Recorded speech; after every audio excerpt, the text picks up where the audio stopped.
Hi guys, welcome to my video today. I'm going to be showing you how I pull together my Twitch clip highlight compilation videos that I post every month. It's simply just downloading some clips from Twitch and pull them together in DaVinci. So the first point of call that you need to do is you will need to go to the twitch.tv website. You will need to then click on your profile icon in the top right corner and find your creator dashboard. This will then take you to your creator dashboard homepage. You don't need any information on here, so you'll just need to navigate straight to content and click clips. Now what you want to do on this page is you will notice that there are two options on the right hand side. So you have clips I've created and you've got clips of my channel. So you want to click the clips of my channel, and what you need to do is you need to have a little look under the created section, and what I look for is I look for about the 30-day mark, and what you can do is you can click on the clip to expand it to find the creation date.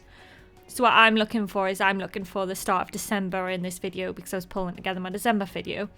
So I was just having a little look. I thought I'd check the video underneath and I can see that it's the 2nd of December. So this will be impacted by when you're actually viewing your clips. You might be in the middle of January when you're doing this. So you might need to go back a little bit further.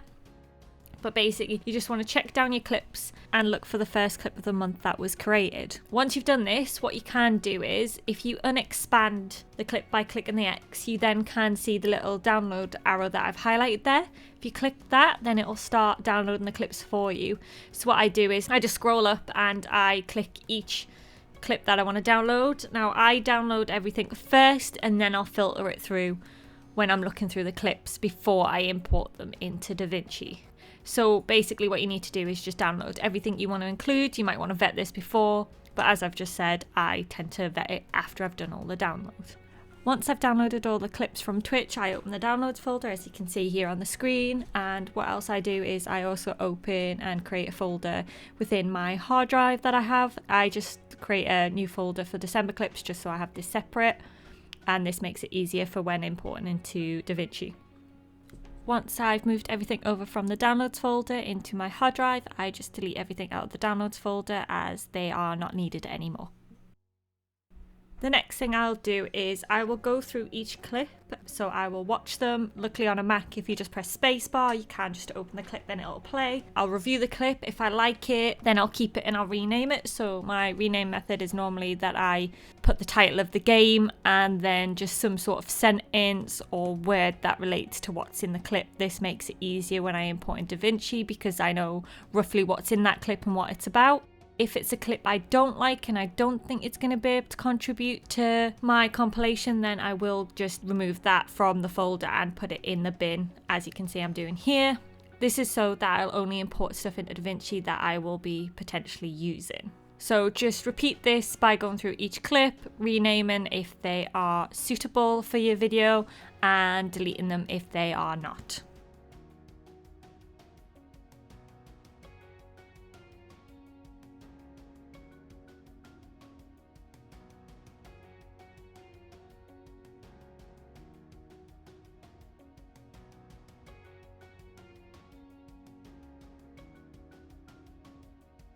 Once you are done renaming all the clips that you want to keep, you'll have something that looks a bit similar to this, which will be ready to be imported into DaVinci.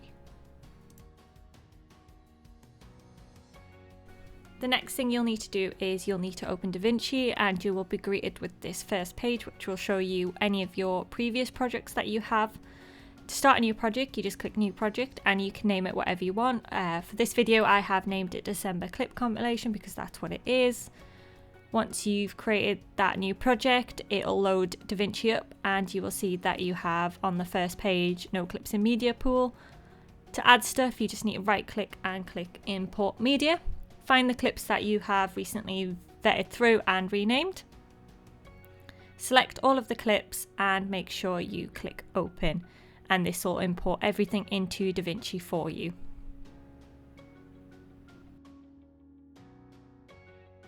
If this warning pops up to say that the frame rate is different on your current project settings, make sure you click change so that the settings of the project match the clips that you will be editing together. Now, what I also import into DaVinci is I import my branding. So I have created a video of an intro that I use on every video. You might not have this, you might just want to use some simple text. It's entirely up to you, but I use this at the start of every video just so that when people watch it, they know it's mine. And I think it gives your videos a nice theme throughout so that people can associate that with yourself.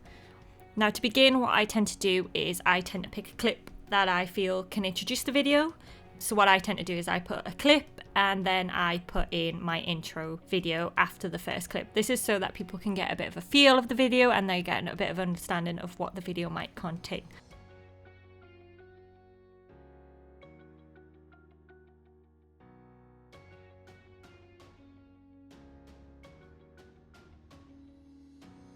Once you found the clip that you want to start the video with, if you just click on it and drag it down into the timeline in DaVinci, you will see that it'll then appear. Once you let go of click, that'll just sit in the timeline. Once you have placed it, you will see that on the bottom of DaVinci you have the options on where you can go to edit. At the moment we're currently in the cut stage, however I much prefer the edit stage, which I've highlighted here, to cut and pull together my timeline. So if you click on that, it'll take you to another page. You'll notice you might not see the media pool there, however if you look in the top left hand corner you can click on media pool and it'll show you all your clips. And you can do the same thing here where you just drag and drop your clips into the timeline and move about as you see fit. Now that we're in the edit section, you may want to cut down the first clip that you've pulled down into the timeline, and this might be because the clip is too long. Now to do this you can use the red line to pick somewhere in the video that you want it to start or stop. To do this you can either drag it with your mouse or on your keyboard you can use the left and right keys. Once you're happy with whereabouts that you want the clip to start or stop, you can use the blade tool. To do this you click B on your keyboard, click on the red line and it will cut the video in half. To get rid of the part of the video that you don't want, just click A on your keyboard to switch back to the mouse function. Then you can select the video that you don't want and hit delete on your keyboard. To check that you're happy with the length of the clip, you just drag the red line to the start of the video and press space to play the video, and it'll show you in the top right screen there the full clip as it plays through.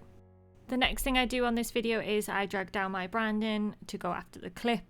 As I mentioned before, I pre-made this. You may also want to include your branding down in the video. However, if you don't have that, you can simply just use some simple text. I will show you later in this video how to do that.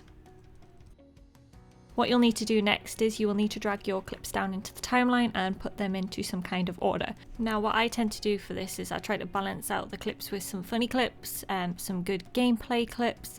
I also try not to put the same game clips next to each other, just to create a bit of variety and to keep the audience engaged. It's important that you play with this so that you can get a feel of the video and find an order that's most comfortable for you and your style.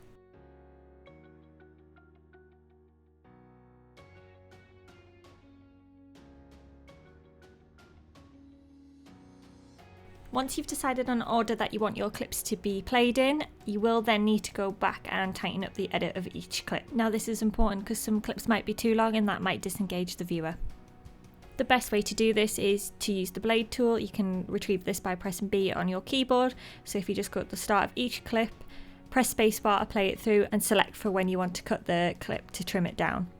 This may take some time for you to go through each clip individually and trim it to how you feel suits the video best. I always recommend continuously going back to the start of the video and watching it from the start to get an idea of how it flows, just so you know where to amend things and when to take things out. It's okay to delete a clip if you feel like it doesn't fit anymore. I sometimes do that. I'll just take something out if I didn't feel it matched where the rest of the video was kind of flowing. So it's important that you keep watching it back and you find it in an edited place that you feel most comfortable with.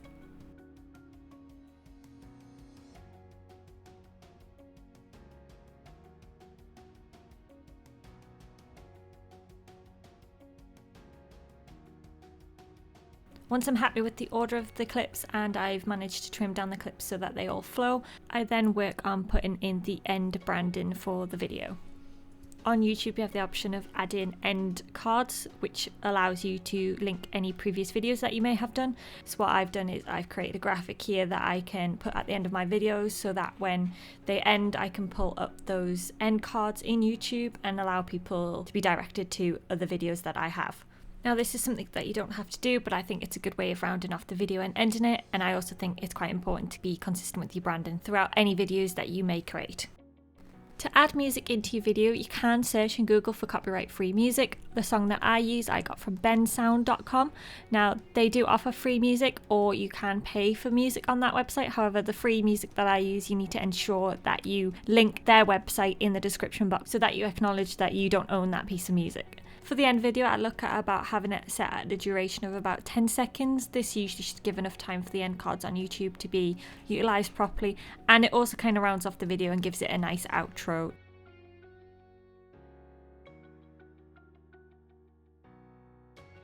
The final visual thing I do in DaVinci is I will rewatch the full video back, and I'll identify clips where potentially I could zoom in on a facial expression or something that happens in a particular clip inside the game. So what I'll do is I will use the blade tool and I will cut out a section of a clip. I will then double click on that clip and click Inspector in the top right hand corner of DaVinci. This will allow me to potentially zoom into the clip. It'll allow me to move the camera angle around. It'll also let me move the angle around. So if I want it upside down, I can do that in this section. So it's up to you really to have a play here and find what suits you and what works best for yourself.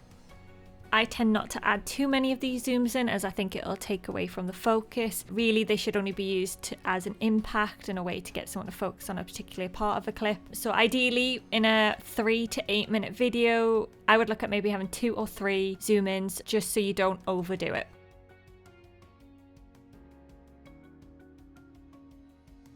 Sometimes text can be quite useful for compilation videos, so you might want to highlight a certain word someone said, or you might just want to include some text that might add a bit of background or story to the clip that you're showing. So to do this, what you need to do is you need to go to Effects Library, click Title, and drag down the text.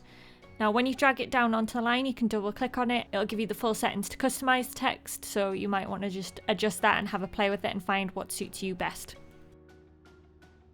Once you're happy with the visual edit of the video, you will then now need to focus on the audio. So you will notice that your clips will be a different range of audio levels. Therefore, the next thing to do is to balance out all the audio and make sure that the sound is consistent throughout. To adjust the audio of a clip, you can use the white bar on the sound. So if you just hover over, you'll see an up and a down arrow that are white. When that appears, if you click, you can move the bar up and down. So you might just want to play with this and get a feel of the level of the sound. You will notice in the bottom right hand corner, you have the audio mixer. You kind of want to aim for -15 on that. You don't really want to reach into the red audio levels, because then your audio will be peaking and it sometimes can crack if it is that loud. So you kind of want to hover between -20 and -15 to get the best sound levels. Sometimes in a clip there'll be some peaked audio that you might need to adjust. It's important that the audio levels throughout the video are consistent. However, if there are any raised voices, you might want to ensure that that audio still is a little bit higher than the rest of your audio, just so that it stands out and appears more natural. When adjusting audio peaks within a certain clip's audio, for quickness I use the blade tool. This is just so I can slice up the audio and bring those levels down when they're a bit too high. The best thing to do here is just slice it up and play with it, keep listening to it back and look for where it sounds most natural, but also bear in mind in the audio mixer where the volume is peaking and whether you're going into that red area, as you don't want to breach that. Continue to do this for each clip. Make sure that the audio are all level and that it sounds right for you and it's not peaking. Once you've done that, then you can watch the full video back and make sure that you're entirely happy with the full edit. If you are entirely happy with the full edit, then we can look at getting that exported. To export out of DaVinci, you need to go to File, Quick Export. I normally export at the H.264 setting. I find this is the best setting for me and I have no issues uploading this into YouTube. If you are happy with this setting, or if you want to go for another setting, that's entirely up to you, but for me this is the best one and I see that it gives me the best quality. Next, you just need to click Export, and what this will do, this will give you an option to save the video. I have a designated folder for each video that I create just so I know where to find it.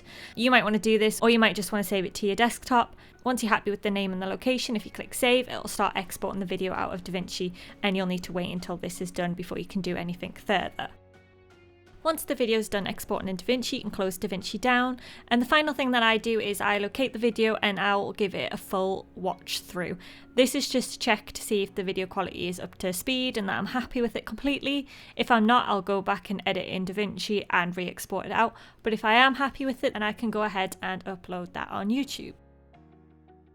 And that is how I edit my monthly highlight compilation videos together.